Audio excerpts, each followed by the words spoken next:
शङ्करम्बिकेश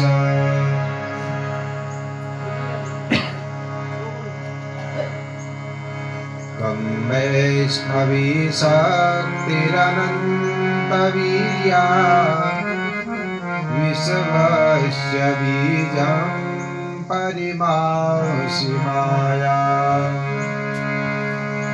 सम्मोहितं देवि समस्तवेदं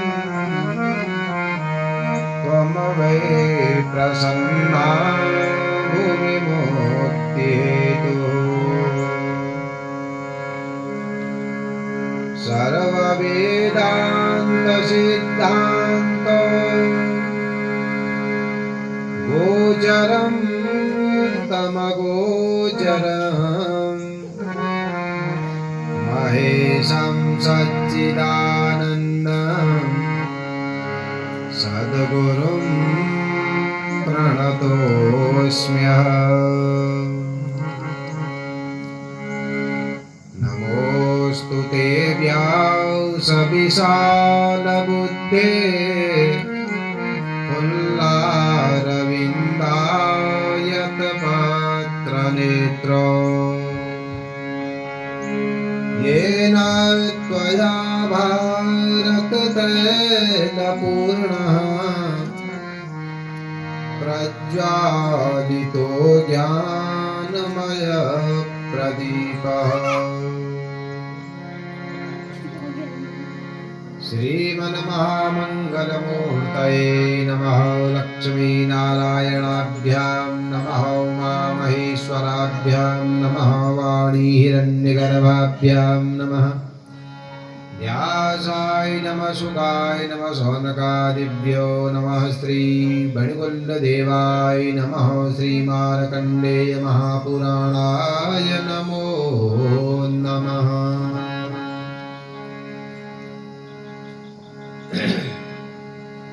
कलिकलुष विनाशिनी सर्व पाप प्रशमनी धर्मार्थ काम मोक्ष प्रदायिनी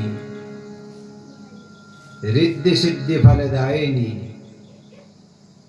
सकल मनोभीप्सित साधिका प्रदायिनी त्रिगुणात्मिकायाः भगवत्या दुर्गादेव्याः वार्ता प्रस्तूयते। श्रोतारः सावधाना भवन्तु।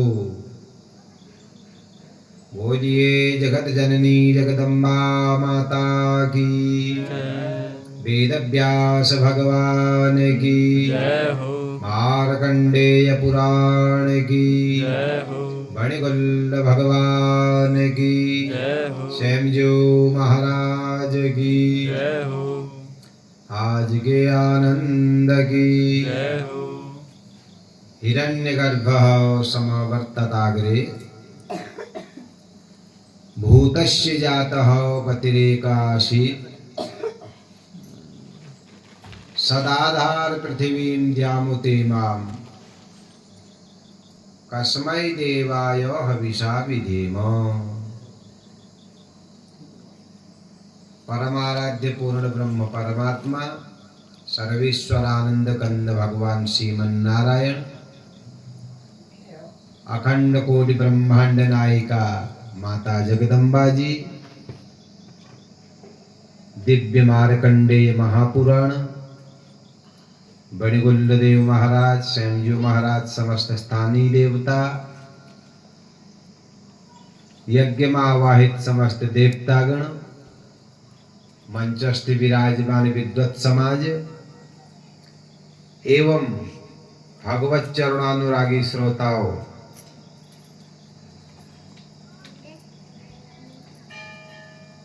आदिशक्ति माता जगदम्बा की बड़ी कृपा हम सब पर है कि हम सब लोग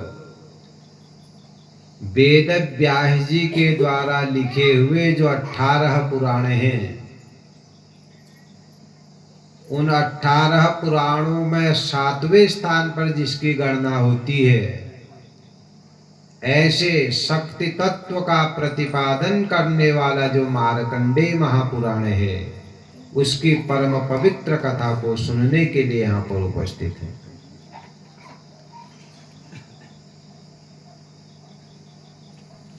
मार्कंडेय जी की कथा को आपने श्रवण किया, क्योंकि संसार का प्रत्येक जीव बचना चाहता है, मरना कोई नहीं चाहता है। मृत्यु सत्य है, लेकिन उसके बाद भी उस मृत्यु का वरण कोई भी नहीं करना चाहता। हर एक की इच्छा रहती कि मैं लंबा जीवन जीऊं, लेकिन आश्चर्य की बात है, ये जीवन हमारी इच्छा के अनुसार नहीं चलता है। किसने कितना जीवन जीना है,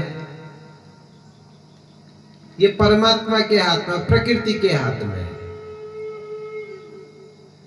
लेकिन मनुष्य की सोच सकारात्मक होनी चाहिए, जिजी विश्व में होना चाहिए।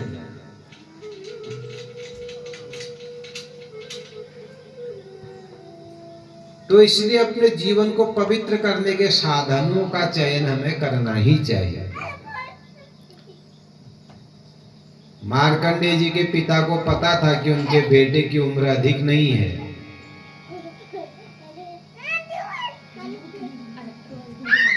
और तब उन्होंने अपने बेटे को उपासना और भगवत धर्म का निरूपण पुत्र के समक्ष किया। तब मार्कंडेय जी ने भगवान शंकर की उपासना की। शिव का भी आशीर्वाद प्राप्त हुआ और शिवा जो पार्वती हैं उनका भी आशीर्वाद प्राप्त हुआ, और बहुत अजर अमर होने का उन्हें वरदान प्राप्त हुआ। तब माँ ने ही उनसे कहा था कि तुम बड़े पराक्रमी हो, दृढ़ प्रतिज्ञ हो, निष्ठा से अपने कार्य को संपादित करने वाले हो, मृत्यु से भी विचलित होने वाले नहीं हो।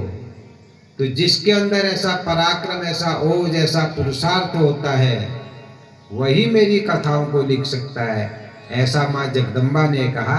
तब माँ की प्रेरणा से ही मार्कंडेय जी ने जो है इस पूरे पुराण का व्याख्यान किया, जिसे कि मार्कंडेय महापुराण कहा जाता है।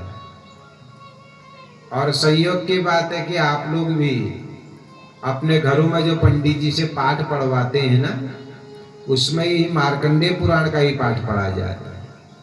हमें पता नहीं होता हम क्या क्या पंडित जी करके जा रहे हैं।